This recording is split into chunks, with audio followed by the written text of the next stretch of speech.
This is a reading of Shiloh by Bobbie and Mason. Leroy Moffat's wife, Norma Jean, is working on her pectorals. She lifts 3-pound dumbbells to warm up, then progresses to a 20-pound barbell. Standing with her legs apart, she reminds Leroy of Wonder Woman. "I'd give anything if I could just get these muscles to where they're real hard," says Norma Jean. "Feel this arm. It's not as hard as the other one." "That's 'cause you're right-handed," says Leroy, dodging as she swings her barbell in an arc. "Do you think so?" "Sure." Leroy is a truck driver. He injured his leg in a highway accident 4 months ago, and his physical therapy, which involves weights and a pulley, prompted Norma Jean to try building herself up. Now she is attending a bodybuilding class. Leroy has been collecting temporary disabilities since his tractor-trailer jackknifed in Missouri, badly twisting his left leg in its socket. He has a steel pin in his hip. He will probably not be able to drive his rig again. It sits in the backyard like a gigantic bird that has flown home to roast. Leroy has been at home in Kentucky for 3 months and his leg is almost healed, but the accident frightened him and he does not want to drive any more long hauls. He is not sure what to do next. In the meantime, he makes things from craft kits. He started by building a miniature log cabin from notched popsicle sticks. He varnished it and placed it on a TV set where it remains. It reminds him of a rustic nativity scene. Then he tried string art, sailing ships on a black velvet, a macrame owl kit, a snap-together B-17 flying fortress, and a lamp made out of a model truck with a light fixture screwed in the top of the cab. At first, the kits were diversion, something to kill time, but now he is thinking about building a full-scale log house from a kit. It would be considerably cheaper than building a regular house, and besides, Leroy has grown to appreciate how things are put together. He has begun to realize that in all the years he was on the road, he never took time to examine anything. He was always flying past scenery. "They won't let you build a log cabin in any of the new subdivisions," Norma Jean tells him. "They will if I tell them it's for you," he says, teasing her. Ever since they were married, he has promised Norma Jean he would rather build her a new home one day. They always have rented, and the house they live in is small and nondescript. It does not even feel like a home, Leroy realizes now. Norma Jean works at the Rexall drugstore, and she has acquired an amazing amount of information about cosmetics. When she explains to Leroy the 3 stages of complexion care involving creams, toners, and moisturizers, he thinks happily of other petroleum products, axle grease, diesel fuel. This is a connection between him and Norma Jean. Since he has been home, he has felt unusually tender about his wife and guilty over the long absences, but he can't tell what she feels about him. Norma Jean has never complained about his traveling. She has never made hurt remarks like calling his truck a widowmaker. He is reasonably certain she has been faithful to him, but he wishes she could celebrate his permanent homecoming more happily.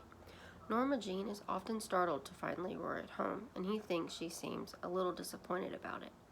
Perhaps he reminds her too much of the early days of their marriage, before he went on the road. They had a child who died as an infant years ago. They never speak about their memories of Randy, which have almost faded. But now that Leroy is home all the time, they sometimes feel awkward around each other, and Leroy wonders if one of them should mention the child. He has the feeling that they are waking up out of a dream together, that they must create a new marriage, start afresh. They are lucky they are still married. Leroy has read that for most people, losing a child destroys the marriage, or else he heard this on Donahue. He can't always remember where he learns things anymore. At Christmas, Leroy bought an electric organ for Norma Jean. She used to play piano when she was in high school. "It don't leave you," she told him once. "It's like riding a bicycle." The new instrument had so many keys and buttons that she was bewildered by it at first. She touched the keys tentatively, pushed some buttons, then pecked out chopsticks. It came out in an amplified foxtrot rhythm with marimba sounds. "It's an orchestra," she cried. The organ had a pecan-look finish and 18 present chords, with optional flute, violin, trumpet, clarinet, and banjo accompaniments. Norma Jean mastered the organ almost immediately. At first she played Christmas songs. Then she bought the 60s songbook and learned every tune in it, adding variations to each of the rows of brightly colored buttons.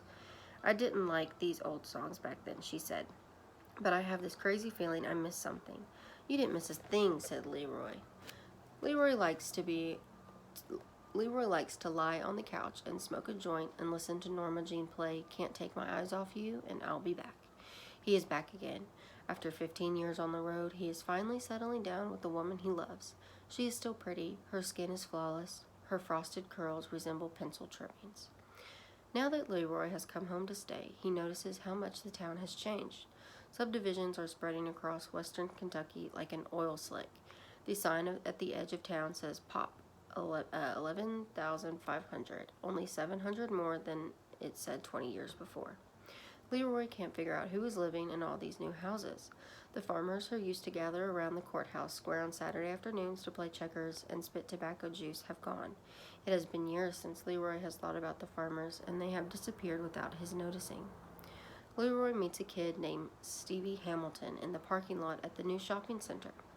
While they pretend to be strangers meeting over a stalled car, Stevie tosses an ounce of marijuana under the front seat of Leroy's car. Stevie is wearing orange jogging shoes and a t-shirt that says Chattahoochee Super Rat. His father is a prominent doctor who lives in one of the expensive subdivisions in a new white columned brick house that looks like a funeral parlor. In the phone book under his name, there is a separate number with the listing teenagers. Where do you get this stuff? Asked Leroy. From your pappy? That's for me to know and you to find out, Stevie says. He is slit-eyed and skinny. What else you got? What are you interested in? Nothing special, just wondered. Leroy used to take speed on the road. Now he has to go slowly. He needs to be mellow. He leans back against the car and says, I'm aiming to build me a log house soon as I get time.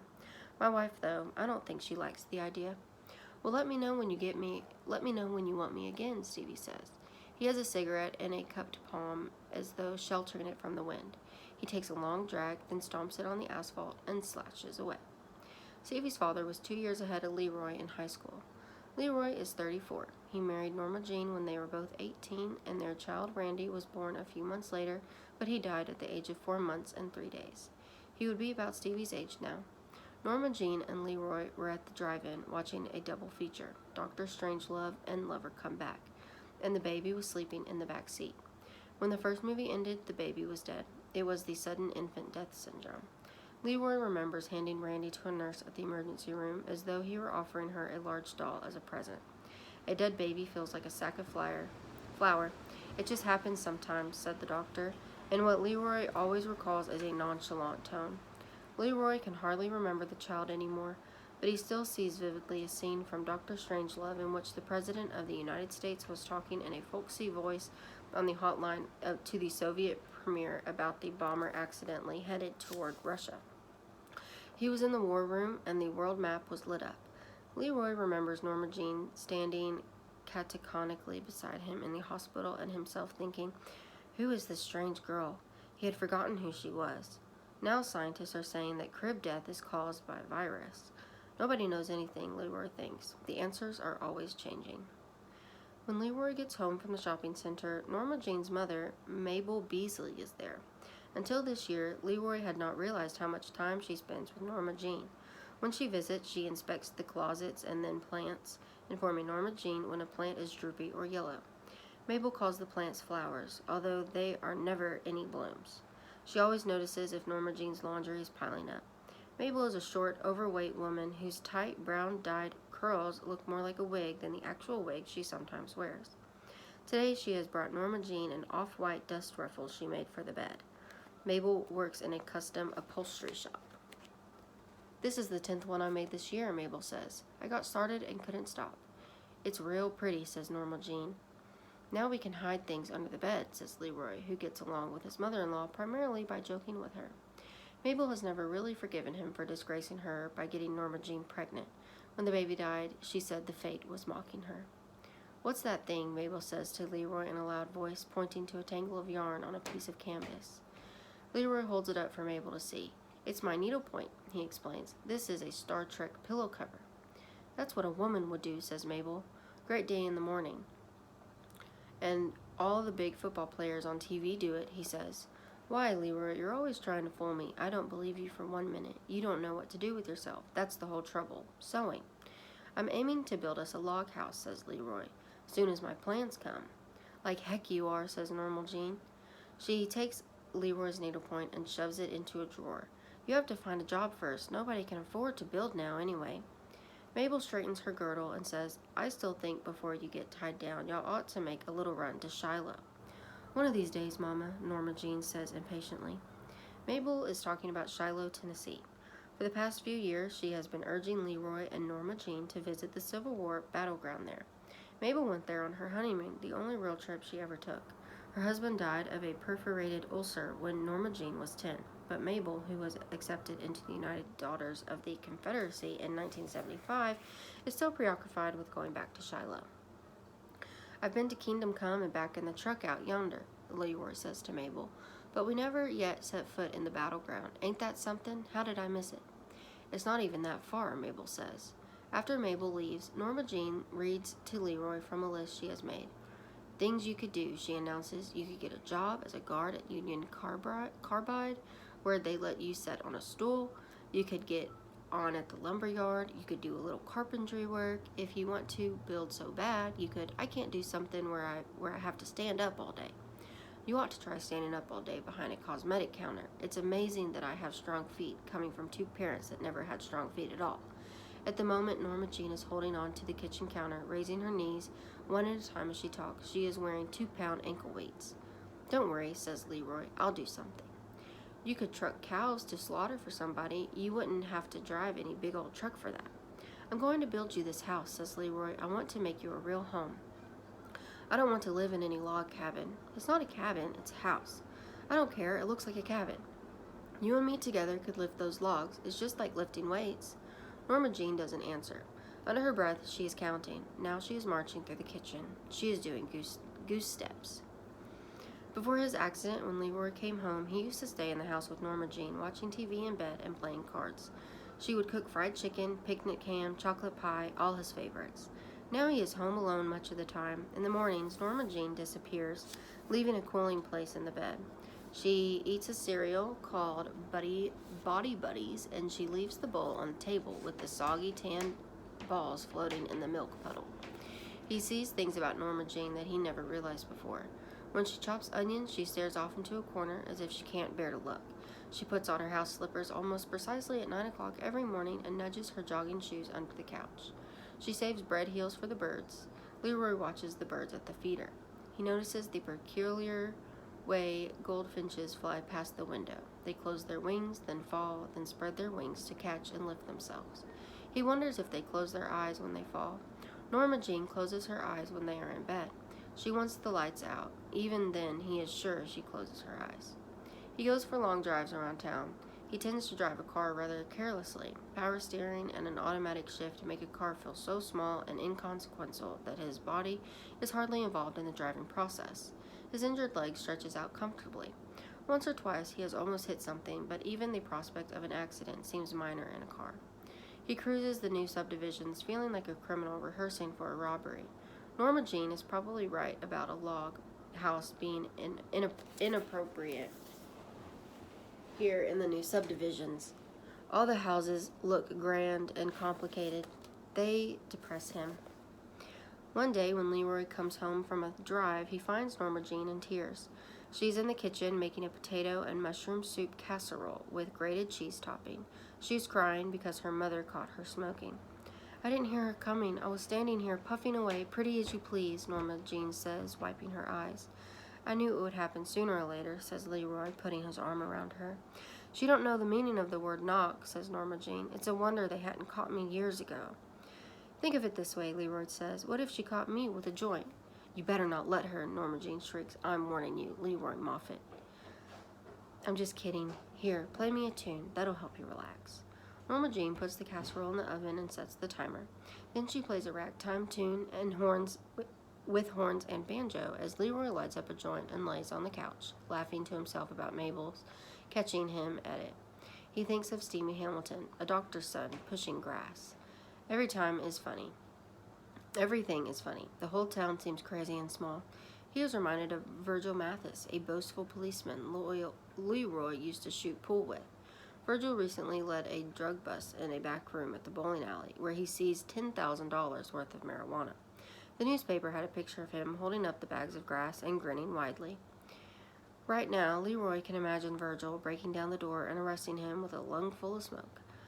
Virgil would probably have been alerted to the scene because of all the racket Norma Jean is making. Now she sounds like a hard rock band. Norma Jean is terrific. When she switches to a Latin rhythm version of Sunshine Superman, Leroy hums along. Norma Jean's foot goes up and down, up and down. Well, what do you think? Leroy says when Norma Jean pauses to search through her music. What do I think about what? His mind goes blank. Then he says, I'll sell my rig and build us a house. That wasn't what he wanted to say. He wanted to know what she thought, what she really thought about them. Don't start on that again, says Norma Jean. She begins playing Who Will Be the Next in Line. Leroy used to tell hitchhikers his whole life story about his travels, his hometown, the baby. He would end with a question. Well, what do you think? It was just a rhetorical question. In time, he had the feeling that he'd been telling the same story over and over to the same hitchhikers. He quit talking to hitchhikers when he realized how his voice sounded, whining and self-pitying, like some teenage tragedy song. Now Leroy has the sudden impulse to tell Norma Jean about himself, as if he had just met her. They have known each other so long they have forgotten a lot about each other. They would become reacquainted, but with the oven timer goes off and she runs to the kitchen, he forgets why he wants to do this. The next day, Mabel drops by. It is Saturday and Norma Jean is cleaning. Leroy is studying the plans of his log house, which have finally come in the mail. He has them spread out on the table, big sheets of stiff blue paper with diagrams and numbers printed in white. While Norma Jean runs the vacuum, Mabel drinks coffee. She sets her coffee cup on a blueprint. I'm just waiting for time to pass, she says to Leroy, drumming her fingers on the table. As soon as Norma Jean switches off the vacuum, Mabel says in a loud voice, Did you hear about the dachshund dog that killed the baby? Norma Jean says, the word is dachshund. Dachshund. They put the dog on trial. It chewed the baby's leg off. The mother was in the next room all the time. She raises her voice. They thought it was neglect. Norma Jean is holding her ears. Leroy manages to open the refrigerator and get some Diet Pepsi to offer Mabel. Mabel still has some coffee and she waves away the Pepsi. Dachshunds are like that, Mabel says. They're jealous dogs. They'll tear a place to pieces if you don't keep an eye on them. You better watch out what you're saying, Mabel, says Leroy. Well, facts is facts. Leroy looks out the window at his rig. It is like a huge piece of furniture gathering dust in the backyard. Pretty soon it will be an antique. He hears the vacuum cleaner. Norma Jean seems to be cleaning the living room rug again. Later, she says to Leroy, She just said that about the baby because she caught me smoking. She's trying to pay me back. What are you talking about? Leroy says, nervously shuffling blueprints. You know good and well, Norma Jean says. She is sitting in a kitchen chair with her feet up and her arms wrapped around her knees. She looks small and helpless, she says. The very idea of her bringing up a subject like that, saying it was neglect. She didn't mean that, Leroy says. She might not have thought she meant it. She always says things like that. You don't know how she goes on. But she really didn't mean it. She was just talking. Leroy opens a king-size bottle of beer and pours it into 2 glasses, dividing it carefully. He hands a glass to Norma Jean, and she takes it from him mechanically. For a long time, they sit by the kitchen window, watching the birds at the feeder. Something is happening. Norma Jean is going to night school. She has graduated from her 6-week bodybuilding course, and now she is taking an adult education course in composition at Patuca Community College. She spends her evenings outlining paragraphs. First, you have a topic sentence, she explains to Leroy. Then you divide it up. Your secondary topic has to be connected to your primary topic. To Leroy, this sounds intimidating. I never was any good in English, he says. It makes a lot of sense. What are you doing this for, anyhow? She shrugs. It's something to do. She stands up and lifts her dumbbells a few times. Driving a rig, nobody cared about my English. I'm not criticizing your English.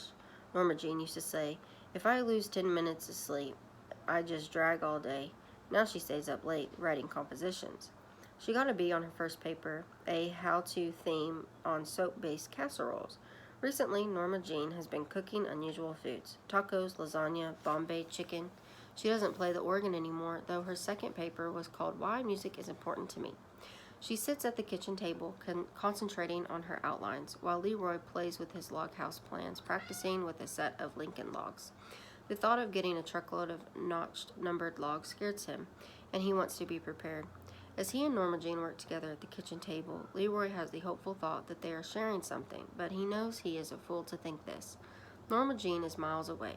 He knows he is going to lose her. Like Mabel, he is just waiting for time to pass. One day, Mabel is there before Norma Jean gets home from work, and Leroy finds himself confiding in her. Mabel, he realizes, must know Norma Jean better than he does.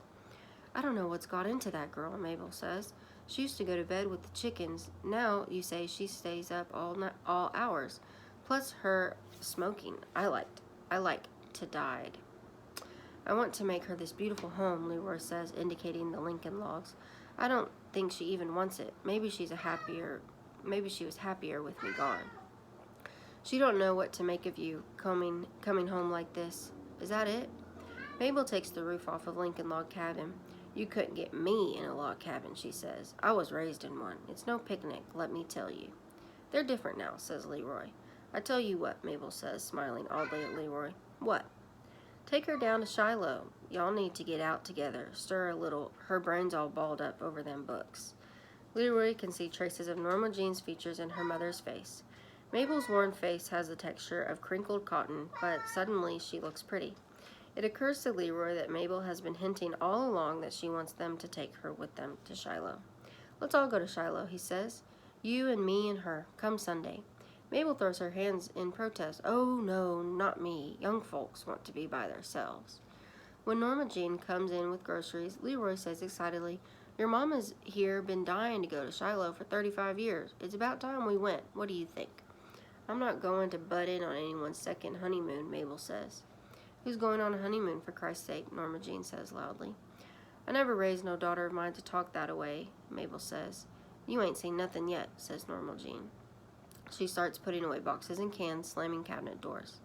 There's a log cabin at Shiloh, Mabel says. It was there during the battle. There's bullet holes in it. When are you going to shut up about Shiloh, Mama? She asks Norma Jean. I always thought Shiloh was the prettiest place. So full of history, Mabel goes on. I just hoped y'all could see it once before I die, so you could tell me about it. Later, she whispers to Leroy, you do what I said. A little change is what she needs.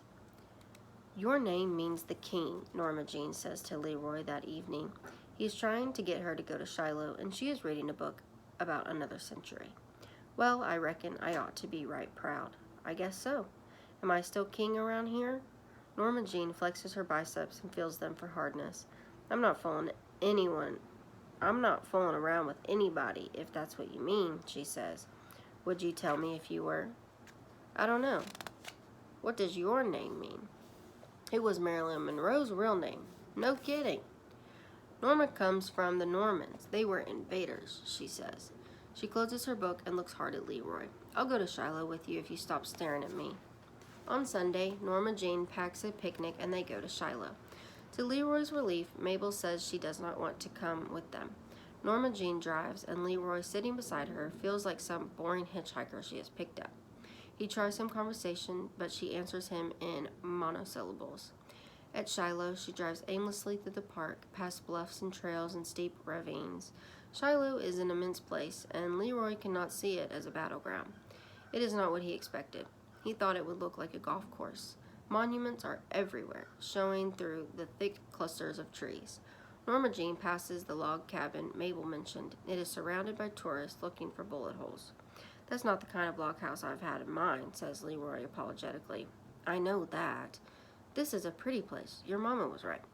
It's okay, says Norma Jean. Well, we've seen it. I hope she's satisfied. They burst out laughing together. At the Park Museum, a movie on Shiloh is shown every hour, but they decide they don't want to see it. They buy a souvenir, Confederate flag for Mabel, and then they find a picnic spot near the cemetery. Norma Jean has brought a picnic cooler with pimento sandwiches, soft drinks, and yodels. Leroy eats a sandwich and then smokes a joint, hiding it behind the picnic cooler. Norma Jean has quit smoking altogether. She is picking cake crumbs from the cellophane wrapper like a fussy bird. Leroy says, "So the boys in gray ended up in Corinth. The Union soldier zapped him finally, April 7th, 1862. They both know that he doesn't know anything about history. He is just talking about some of the historical plaques they have read. He feels awkward, like a boy on a date with an older girl. They are still just making conversation. Corinth is where Mama eloped to," says Norma Jean. They sit in silence and stare at the cemetery for the Union dead and beyond at all tall clusters of trees. Campers are parked nearby, bumper to bumper, and small children in bright clothing are cavorting and squealing. Norma Jean wads up the cake wrapper and squeezes it slightly in her hand. Without looking at Leroy, she says, "I want to leave you." Leroy takes a bottle of Coke out of the cooler and flips off the cap. He holds the bottle poised near his mouth but cannot remember to take a drink. Finally, he says, "No, you don't." "Yes, I do." "I won't let you. You can't stop me." "Don't do me that way." Leroy knows Norma Jean will have her own way. "Didn't I promise to be home from now on?" he says. "In some ways, a woman prefers a man who wanders," says Norma Jean. "That sounds crazy, I know." "You're not crazy." Leroy remembers to drink from his Coke. Then he says, "Yes, you are crazy. You and me could start all over again, right back at the beginning." "We have started all over again," says Norma Jean, "and this is how it turned out." "What did I do wrong?" "Nothing."